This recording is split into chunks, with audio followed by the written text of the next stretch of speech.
আমি এখন হারে হারে টের পাচ্ছি, প্রতিটা ক্ষণে প্রতিটা মুহূর্তে টের পাচ্ছি। কী টের পাচ্ছি সেটাই আপনাদের কাছে খুলে বলছি। আগে ভাবতাম যে ফেসবুকে মনিটাইজেশন হলে হয়তো প্রচুর ইনকাম হবে, কিন্তু না, এখন আমি ঠিকই টের পাচ্ছি যে মনিটাইজেশন হলেই ইনকাম করা এখান থেকে সম্ভব না।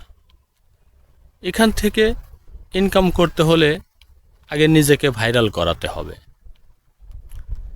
নিজেকে যদি আপনি ভাইরাল করতে পারেন তাহলে ফেসবুক থেকে প্রচুর টাকা ইনকাম করতে পারবেন, বা এখান থেকে আর্নিং করে আপনি সফল হতে পারবেন। আর যদি নিজেকে ভাইরাল না করান, আমার মতো মনিটাইজেশন পেলে আপনার কোনো লাভই হবে না, বা আপনার ব্যালেন্স থাকবে শূন্য।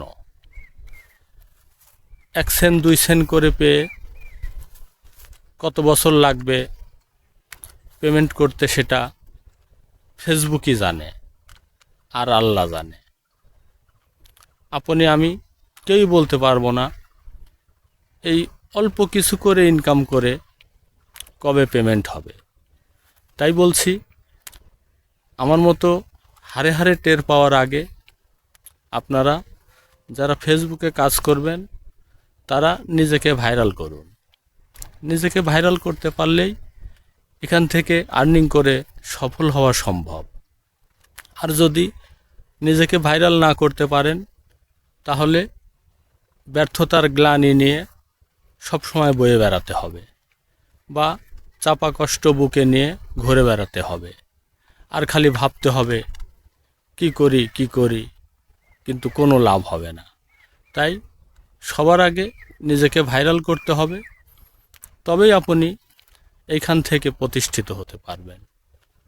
তাছাড়া যদি আপনার লাইক কমেন্ট ভিউ না হয় তাহলে মনিটাইজেশন পেয়েও কোনো লাভ হবে না। খালি মনিটাইজেশন নামক যন্ত্র নিয়ে আপনাকে ঘুরে বেড়াতে হবে। সবাই ভালো থাকবেন। আল্লাহ হাফেজ।